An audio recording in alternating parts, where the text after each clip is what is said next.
Magandang araw! Alam nyo na, lagi tayong mas maganda sa araw! Woo! Nyosme! Nagmaganda na naman sa filter itong babaeng ito, Nyosme! Anyways, pineplex ko nga lang din sa inyo yung mga medical supplies sa likuran ko. Kapag naghahanap nga kayo ng medical supplies, available po yan dito sa Lifeforms Medical Supplies. Woo!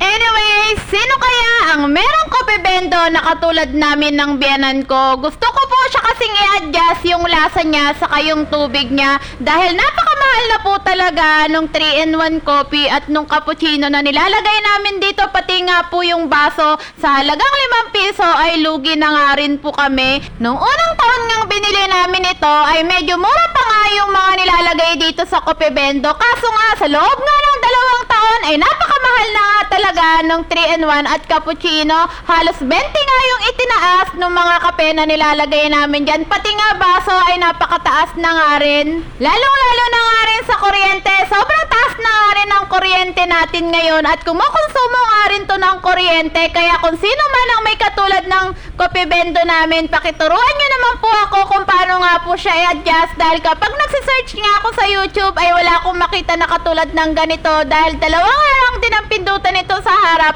at wala ngang maganong pindutan. Hindi katulad ng iba na napakadaming ang pindutan. Hindi ko na nga rin makontak yung binilhan namin ito dahil siguro napaka-busy na nga rin nung binilhan namin kaya hindi ko na nga rin makontak. Kaya kung sino man po ang may alam kung paano po siya i-adjust, pakituruan nyo naman po kami at para kahit papaano ay madagdagan naman yung paghahatian namin ng biyanan ko. Sa totoo lang, mas madalas nga yung tag 50 pesos ang pinaghahatian namin dyan sa loob siguro ng 5 araw. Napakaswerte na nga kung meron kaming tag 100 na mapaghatian ng biyanan ko sa loob ng 5 araw.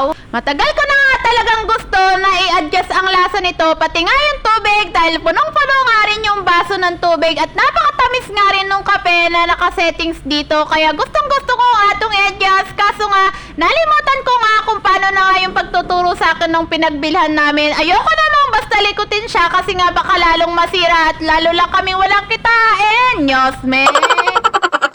Magtatatlong taon na nga rin sa amin ito at second hand nga namin tong binili namin at pinagawan pa nga namin to ng brace. Kaya kung sino man po ang nakakaalam kung paano siya i-adjust, paki-message nyo naman po ako or paki-comment na nga lang po at maraming salamat po in advance kung sino man po yung magtuturo sa akin at yun lang, salamat!